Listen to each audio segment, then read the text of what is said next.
Estamos de volta com o Bem Viver ao vivo. Hoje a gente fala sobre menopausa com a ginecologista doutora Fernanda Crozara. Quem quiser fazer perguntas aqui para ela, pode ligar no nosso celular 988794985. Pode mandar também um WhatsApp com a sua pergunta, que ela vai ser respondida no próximo bloco.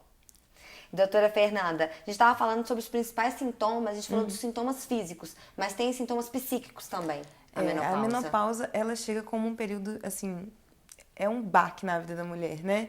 Porque a queda de hormônio, ela provoca muitos sintomas físicos que podem refletir no psicológico da mulher. Então é um período de grande angústia, ela fica muito irritada, pode ter variações de humor, pode ter um humor depressivo. Então é muito importante que nessa fase ela entenda o que está acontecendo, né? Muito importante ter um acompanhamento de um ginecologista e ter o apoio da família. A família também entender pelo que essa pessoa está passando, porque não é fácil, não. Não, né?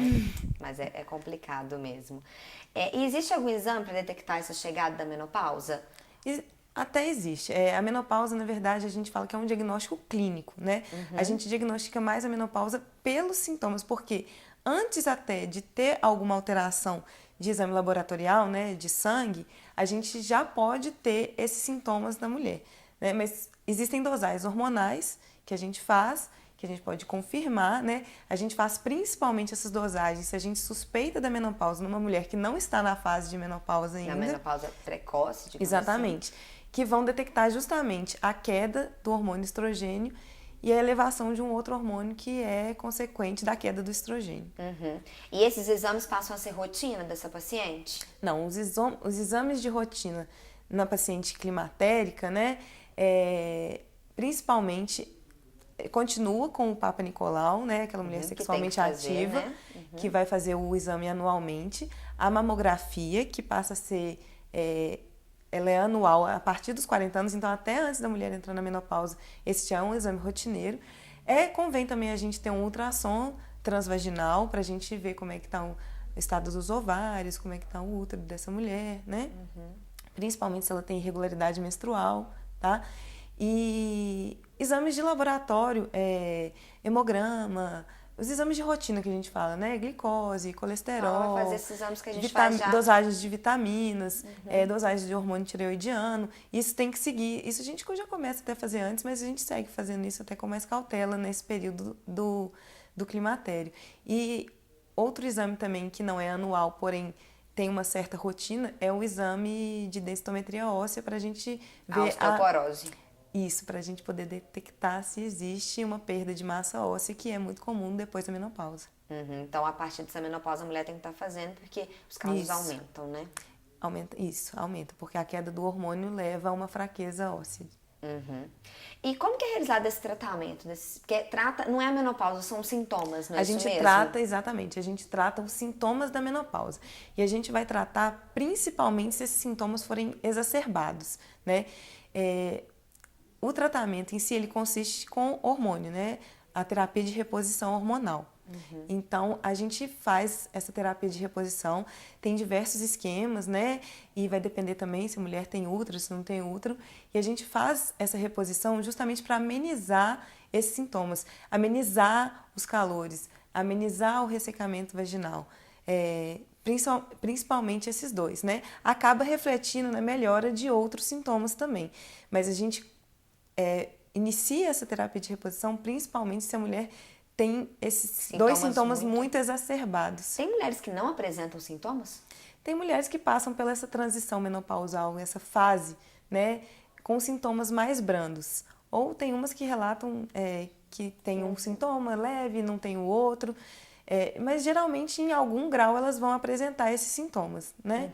Mas não, às vezes não no nível de precisar de terapia de reposição. E esse hormônio vai ter efeitos colaterais, essa mulher? Pode ter efeitos colaterais, sim. Ela pode apresentar novos sangramentos, né? No caso da mulher que já parou de menstruar. Ela pode apresentar novos sangramentos, ela pode ter dor nas mamas, ela pode inchar, reter líquido. principalmente esses. Uhum.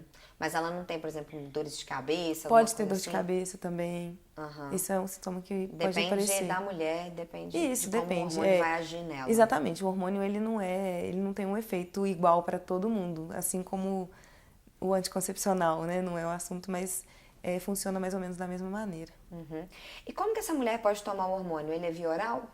Tem o comprimido, né? Tem o via oral, tem a reposição que é feita de maneira transdérmica, que é um gelzinho, um creminho que passa na pele. Pode fazer também através de cremes vaginais. Então a gente tem algumas opções. Tudo vai depender do tipo de caso, né? Vai depender do tipo de caso. O comprimido, às vezes, ele dá muita intolerância. Tem mulheres que sentem náuseas, dor de cabeça, mal-estar, vomitam por causa da intolerância que elas têm ao hormônio por via oral. Uhum. E quanto tempo que essa mulher pode tomar esse hormônio? Esse hormônio, a gente usa ele para tratar justamente os sintomas na fase exacerbada.